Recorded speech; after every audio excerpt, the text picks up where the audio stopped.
नमस्कार, मी डॉक्टर मच्छिंद्र बांगर महाराष्ट्रातील आणि देशातील हवामान परिस्थिती संदर्भात ताजा अंदाज देणार आहे. आपण सध्या बघतो संपूर्ण भारतामध्ये वातावरण बदलू लागलं आहे. मात्र मान्सून पुढे सरकण्यात दोन्ही शाखा या कमकुवत ठरलेल्या आहेत. मात्र आता सध्या आपण अशा मोडवर येऊन थांबलेलो आहोत की आता दोन्ही शाखा पुन्हा सक्रिय होणार आहेत आणि मान्सून देखील लवकरच म्हणजे 1 ते 2 दिवसात पुढे सरकण्यासाठी अनुकूल वातावरण तयार होत आहे. त्यामुळे मान्सून पुढे सरकेल, परंतु जे हे हवामान बदल आहे हे महाराष्ट्रामध्ये पाऊस देणार आहे. त्यामुळे आपल्याला त्या दृष्टीने या अंदाजाकडे बघायचे. आपण या ठिकाणी मान्सूनच्या प्रगतीमध्ये कालही बघितलेलं आहे, आजही आपण केवळ ओझरती नजर टाकूयात. 23 तारखेपासून 27 तारखेपर्यंत मान्सूनची प्रगती झालेली नाही पश्चिमी साईडला. तर पूर्व शाखेकडे 12 तारखेपासून 27 तारखेपर्यंत मान्सून एकाच ठिकाणी आहे आणि अशा पद्धतीने मान्सून रखडण्याचं मुख्य कारण एल निनोचा प्रभाव हेच असतं. कारण त्याला अनुकूल अशा प्रकारची परिस्थिती निर्माण होत नाही आणि त्यामुळे मान्सून रखडला जातो. तर याचा अर्थ थोडा मान्सून दरवर्षीच्या तुलनेत कमजोर आहे. आपण जेव्हा बघतो की पावसाचं प्रमाण हे वाढत नाही आहे, मान्सून पुढे सरकत नाही, त्याचा परिणाम काय झाला? तर या ठिकाणी उष्णतेची लाट उत्तरेत सक्रिय झालेली आहे. महाराष्ट्रामध्ये येलो अलर्ट दिलेला होता. बऱ्याच ठिकाणी काल पाऊस झाला, परंतु कोकण, मध्य महाराष्ट्र, पश्चिम महाराष्ट्र आणि उत्तर महाराष्ट्रात पावसाचं प्रमाण तसं थोडं कमी होतं. ठिकठिकाणी भाग बदलत पाऊस झालेला आहे. 29 तारखेला पश्चिम भारतामध्ये आणि उत्तर भारतामध्ये पावसाचं प्रमाण कमी आहे. मात्र संपूर्ण दक्षिण भारतामध्ये, मध्य भारतामध्ये, पूर्व भारतामध्ये पावसाचं प्रमाण असणार आहे. पूर्व भारतात ऑरेंज अलर्ट, काही राज्यात रेड अलर्ट, तर केरळमध्ये ऑरेंज अलर्ट आहे. थोडी समाधानाची बाब म्हणजे तामिळनाडूचा भाग जर सोडला तर बऱ्याच राज्यांमध्ये पावसाचं प्रमाण वाढतंय. म्हणजे एकूण जे प्रमाण आहे भारतामध्ये पावसाचं ते वाढतंय. 1 तारखेला ही जमेची बाजू आहे. आपण एकूणच भारतीय हवामान खात्याच्या अंदाजानुसार मध्य प्रदेश, राजस्थान, गुजरात आणि तामिळनाडू, रायलसीमा ही राज्य हे बिगर पावसाळी असणार आहेत. बाकी भारतात पावसाची शक्यता वर्तवण्यात आलेली आहे. तोच अंदाज जवळपास 3 तारखेला कायम असणार आहे. पावसाचं प्रमाण कमी असल्याने पुन्हा एकदा उष्णतेची लाट उत्तरेकडून सुरू झाली आहे. पावसाचं प्रमाणच वाढत नसल्यामुळे उष्णतेच्या लाटेचा प्रभाव जाणवणं हे स्वाभाविक आहे. गेल्या 48 तासात कुठे पाऊस पडला तर याचं पुन्हा एकदा आपण उदाहरण जेव्हा बघतो तर मराठवाड्यामध्ये बऱ्याच ठिकाणी, विदर्भामध्ये बऱ्याच ठिकाणी पाऊस झालेला आहे. कोकणामध्ये देखील तुरळक ठिकाणी पाऊस झालेला आहे, विरळ स्वरूपात आहे. त्यानंतर एकूण भारताचा जर आपण विचार केला तर भारतात देखील अनेक राज्यांमध्ये बऱ्यापैकी पाऊस झालेला आहे. म्हणजे पाऊस पडतोय, परंतु त्याचं प्रमाण कमी आहे. आपल्या प्रत्येक व्हिडिओमध्ये ही बाब असणार आहे आणि ती म्हणजे एकूण प्रत्येक दिवसामध्ये जी पावसातील घट आहे ती किती प्रमाणात आहे. कारण आत्ता काय दिसतं, केवळ 57% पाऊस भारतामध्ये झालेला आहे, म्हणजे 43% घट आहे. तर ही एवढी मोठी घट जूनमध्ये दुष्काळाचे संकेत देते. परंतु मान्सून उशिरा सक्रिय झाला आणि एल निनोच्या वर्षामध्ये कोणत्याही वर्षात आपण बघितलं तर तो मान्सून 23, 24, 25 तारखेला सक्रिय होतो आणि नंतर तो भारतामध्ये पुढे सरकतो. त्यामुळे जूनची सरासरी घटते. त्याच पद्धतीची जूनची सरासरी यावर्षी घटण्याची शक्यता आहे आणि मान्सून पॅटर्न हा थोडा ऑक्टोबरकडे सरकलेला आहे 15 दिवसांनी. म्हणजे 15-16 तारखेपर्यंत, 17 तारखेपर्यंत ऑक्टोबरच्या पाऊस पडत असतो. तो मान्सूनमध्ये जरी काउंट होत नसला तरी पॅटर्ननुसार आपण 15 दिवस पुढे जरी समजले तरी मग ह्या वर्षी दुष्काळाचे संकेत आहेत ठामपणे, असं सांगता येत नाही. कारण पॅटर्न पुढे सरकला असं म्हटलं तर मग जूनमधली घट ग्राह्य आहे. महाराष्ट्रामध्ये देखील पावसाची मोठी घट आहे.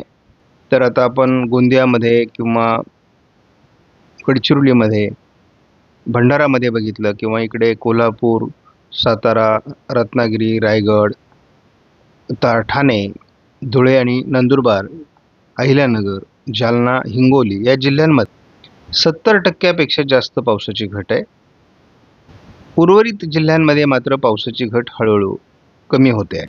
आता मॉडेलनुसार पावसाचं क्षेत्र तयार होण्याची आपण वाट बघतो. संपूर्ण महाराष्ट्रामध्ये या आठवड्यात म्हणजे 27 तारखेपासून 4 जुलैपर्यंत अतिवृष्टीचे संकेत देण्यात आले आहेत. त्यामध्ये केवळ नागपूर, भंडारा, गोंदिया जिल्ह्याची कमतरता दाखवण्यात आलेली आहे. तर आपण एक आठवडा पुढे गेलो तर या प्रमाणात आणखी खूप वाढ होणार आहे अतिवृष्टीच्या दृष्टीने. म्हणजे किती तारखेपर्यंत? 11 जुलैपर्यंत. जर CFS मॉडेलचा हा अंदाज बरोबर ठरला तर महाराष्ट्रामध्ये दुष्काळाचे कुठलेही लक्षण नाही आहे. न्यूमेरिकल मॉडेल प्रिडिक्शनच्या GFSच्या अंदाजानुसार दोन्ही समुद्रांमध्ये मोठ्या प्रमाणात बाष्प वाढताना दाखवलेलं आहे.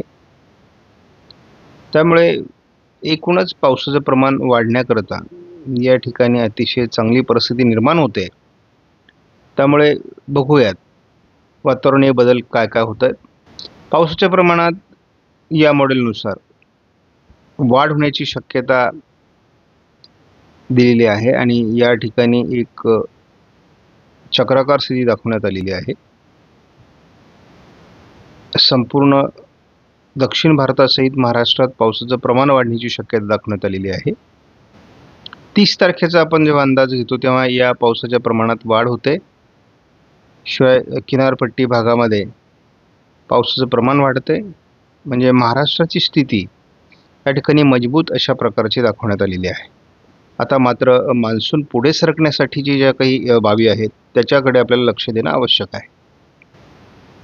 मान्सून पुढे सरकण्याच्या दृष्टीने हवामानातले जे बदल आहेत ते आपल्याला होताना दिसत आहेत. 1 तारखेला या ठिकाणी आपण बघतो कोकण किनारपट्टीला मोठ्या प्रमाणात पावसाचं प्रमाण वाढण्याची शक्यता आहे आणि पूर्व भारताकडून देखील पावसाचं प्रमाण वाढण्यास सुरुवात होणार आहे. आता या ठिकाणी आपल्याला तो बदल स्पष्ट दिसणार आहे. आपण बघतो की अशा पद्धतीने पाऊस पूर्वेकडून वाढायला सुरुवात होणार आहे. या ठिकाणी एक वादळी प्रणाली विकसित होण्याची शक्यता आहे आणि पूर्व शाखेला ती पुढे घेईल. दरम्यान महाराष्ट्रामध्ये पाऊस वाढेलच, परंतु कोस्टल कर्नाटक आणि कोकणमध्ये पावसाचं प्रमाण अधिक वाढण्याची शक्यता आहे.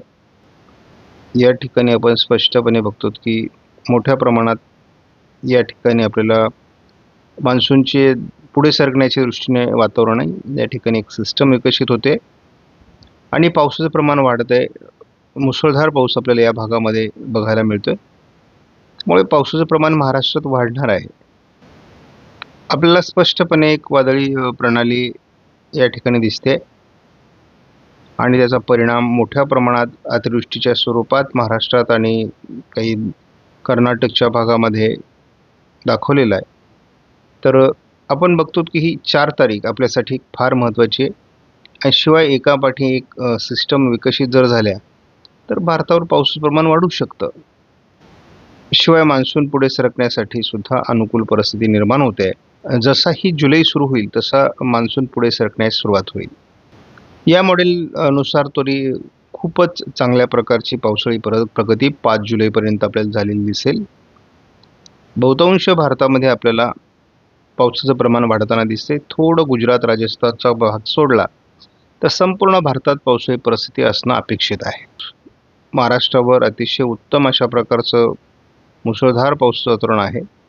शिवाय संपूर्ण भारतामध्ये देखील पावसाळी परिस्थिती दिसते. या मॉडेलने संपूर्ण मध्य भारतावर मोठं पावसाळी प्रमाण आणि कोस्टल भागातही मोठं पावसाळी प्रमाण हे 7 तारखेला दाखवलेलं आहे. त्यामुळे एकूणच मान्सूनची प्रोग्रेस झालेली असेल निर्धारित तारखेच्या दरम्यान असं दिसतंय. आपण जसा अंदाज JFSचा बघितला तसा आपण ECMW मॉडेलचा, या 2च मॉडेल आपल्यासाठी महत्त्वाचे आहेत महाराष्ट्रासाठी. ते आपण बघतो. आज काय होणार आहे तर आज 28 तारखेला जवळपास शेवटचे 3 दिवस जूनचे आहेत, परंतु पहिला बदल कोकण किनारपट्टी भागामध्ये पावसाचं प्रमाण आज वाढणं अपेक्षित आहे. शिवाय महाराष्ट्राच्या दक्षिणेकडूनही पावसाचं प्रमाण वाढणं अपेक्षित आहे. त्यामुळे आज पाऊस वाढेल ही एक अपेक्षा घेऊन आपण आजच्या तारखेचा अंदाज बघतो. 29 तारखेला देखील महाराष्ट्रभर पावसाचं प्रमाण वाढणं अपेक्षित आहे. कोकणात मुसळधार पावसाला सुरुवात होणं अपेक्षित आहे. आता मॉडेलने जो पाऊस दाखवला आहे त्या प्रमाणात पाऊस पडणार आहे का? कारण दोन्ही मॉडेल आता पाऊस दाखवत आहेत. तर तसा हवामान बदल आता अपेक्षित आहे. आपला मॉडेल बेस अंदाज आहे. जे मॉडेलमध्ये दिसतं ते आपण सांगतो. मॉडेलमध्ये किंवा हवामानामध्ये बदल झाले, आपले अंदाज बदलतात. 30 तारखेला देखील महाराष्ट्रात बहुतांश भागात पावसाचा जोर असणार आहे. मात्र या पर्जन्य छायेच्या प्रदेशामध्ये आपल्याला थोडं पावसाची घट बघायला मिळू शकते.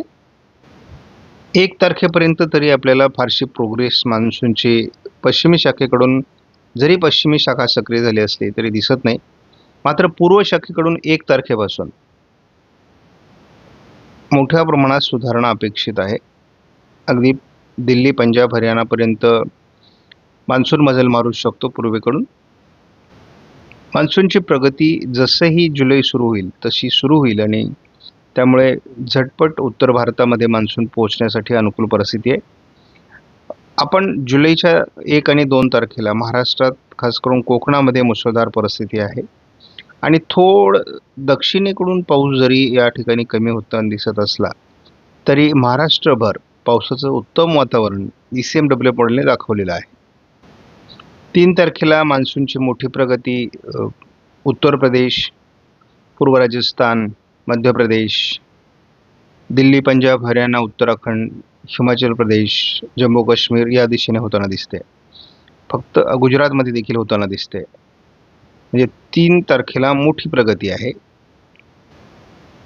4 तारखेला अतिशय जबरदस्त वातावरण आहे. ECMW मॉडेलच्या अंदाजानुसार जर घडलं तर अगदी ओरिसापासून तर राजस्थानपर्यंत पावसाचं प्रमाण वाढलेलं असेल. महाराष्ट्रामध्ये मोठा पाऊस आपल्याला बघायला मिळेल. अतिवृष्टी थोडक्यात बघायला मिळेल. मध्य प्रदेशमध्ये परिस्थिती वेगळी आहे. कोकणामध्ये परिस्थिती वेगळी आहे. भारतामध्ये मान्सून पोहोचण्याकरता बहुतांश भागामध्ये 5 तारीख अतिशय चांगली आहे. पावसाचं प्रमाण महाराष्ट्रात आपण 5 तारखेपर्यंत सातत्याने बघतो आणि एक मोठी वादळी सिस्टम बंगालच्या उपसागरात विकसित होण्याची शक्यता आहे. आणि ही जर दरम्यान विकसित झाली म्हणजे एक वादळी परिस्थिती, डिप्रेशन किंवा चक्रीवादळी असू शकतं. जर ही सिस्टम तयार झाली तर भारतात पुन्हा अतिवृष्टीचे संकेत निर्माण होतील. महाराष्ट्रात सातत्याने 5 तारखेपर्यंत मोठे पाऊस होताना दिसत आहेत. मला कुठल्याही अँगलने महाराष्ट्रामध्ये दुष्काळ दिसत नाही. आपण बघतो अतिवृष्टी कोकण आणि उत्तर महाराष्ट्रामध्ये अगदी नाशिकसह पुण्यापर्यंत, अहिल्यानगरपर्यंत, छत्रपती संभाजीनगर, जालन्यापर्यंत होताना दिसते. त्यामुळे 6 तारखेला खूप मोठं पावसाचं वातावरण असणार आहे. 6 नंतर पावसाचं प्रमाण कमी होईल असं वाटत होतं, परंतु या ठिकाणी महाराष्ट्रावर पुन्हा एक सिस्टम सक्रिय होते आणि त्यामुळे भारतामध्ये आणि महाराष्ट्रामध्ये खास करून जोरदार पाऊस दाखवला जातोय. त्यामुळे महाराष्ट्रात दुष्काळ हे काही समीकरण दिसत नाही. आणि मी जेव्हा हा अंदाज बघतो तेव्हा मला स्पष्टपणे महाराष्ट्रामध्ये इतर संपूर्ण सर्व राज्यांच्या तुलनेत जास्त पाऊस दिसतो. 8 तारखेला वादळी प्रणाली मध्य भारतावर असणार आहे. विदर्भात त्याचा फायदा होईल.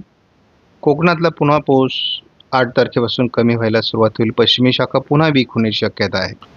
मध्य भारतावर एक नव्याने सिस्टम विकसित होईल आणि ती मध्य प्रदेश, महाराष्ट्राचा उत्तरेकडील भाग या ठिकाणी पाऊस देईल. महाराष्ट्राच्या दक्षिणेकडून पावसाची घट या ठिकाणी दाखवली जाते. कोकण किनारपट्टीचा पाऊस वाढेल. 11 तारखेपासून म्हणजे मात्र भारतामध्ये मोठी पावसाची घट निर्माण होऊ शकते. कारण दोन्ही समुद्रामध्ये पावसास पोषक अशा प्रकारचं वातावरण नाही. अतिशय कमकुवत अशा प्रकारचा मान्सून आपण भारतामध्ये बघतो. त्यामुळे अनेक राज्यांमध्ये याचा फटका बसण्याची शक्यता नाकारता येत नाही. आपण जूनमध्ये सुद्धा 11 तारखेपासून जवळपास 21 तारखेपर्यंत 10 दिवसाचा खंड बघितला. तोच खंड पुन्हा जुलैमध्ये देखील सुरू होण्याची शक्यता आहे. परंतु 10 तारखेपर्यंत महाराष्ट्रामध्ये उत्तम पावसाळी परिस्थिती राहू शकते हा देखील अंदाज आहे. मॉडेलने आज देखील भारतामध्ये आणि महाराष्ट्रामध्ये खास करून पावसाचं प्रमाण आहे. प्रत्येक दिवशी या प्रमाणात वाढ होत जाणार आहे. त्यामुळे महाराष्ट्रामध्ये आपल्याला पावसाची कमी राहील असं वाटत नाही. म्हणजे आपण अगदी 10 तारखेपर्यंत जेव्हा बघतो तेव्हा पावसाची प्रमाण महाराष्ट्रामध्ये अतिशय चांगलं आहे. परंतु पावसाचं प्रमाण आपल्याला पुन्हा एकदा 11 तारखेपासून कमी होण्याची शक्यता दिसते. अतिशय जलद पद्धतीने आपण या ठिकाणी अंदाज बघणार आहोत. आज कोकण किनारपट्टीला पावसाचं प्रमाण वाढण्यास सुरुवात होईल. महाराष्ट्रात सर्वदूर पावसासाठी अनुकूल स्थिती देखील निर्माण होते. त्यामध्ये उत्तर महाराष्ट्र असेल, मराठवाडा, विदर्भ, पश्चिम महाराष्ट्र, मध्य महाराष्ट्र आणि कोकण असं पावसाळी प्रमाण वाढणं अपेक्षित आहे. 29 तारखेला देखील हे प्रमाण मोठ्या प्रमाणात पावसाचं संपूर्ण महाराष्ट्रामध्ये अपेक्षित आहे, कोकणासहित. पाऊस थोडा मध्य प्रदेशकडे देखील प्रगती करण्याची शक्यता आहे. 30 तारखेला देखील कोकण किनारपट्टीसहित महाराष्ट्रामध्ये स्थानिक स्वरूपात चांगल्या पावसाचं वातावरण दाखवण्यात आलेलं आहे. 1 तारखेपासून या पावसाच्या प्रमाणात वाढ होणं अपेक्षित आहे. आपण 2 तारखेला देखील बघतो की मोठ्या प्रमाणात पश्चिमी शाखा सक्रिय असल्यामुळे महाराष्ट्रभर पावसाची शक्यता आहे. त्याला अधूनमधून तयार होणारं बंगालच्या उपसागरातील चक्राकार स्थितीचा आधार देखील मिळण्याची शक्यता आहे. त्यामुळे 3 तारखेपर्यंत किंवा अगदी 4 तारखेपर्यंत आपल्याला महाराष्ट्रात पावसाची शक्यता कायम दिसते. तसा महाराष्ट्रात बऱ्याच ठिकाणी पेरणीयोग्य पाऊस झाला आहे.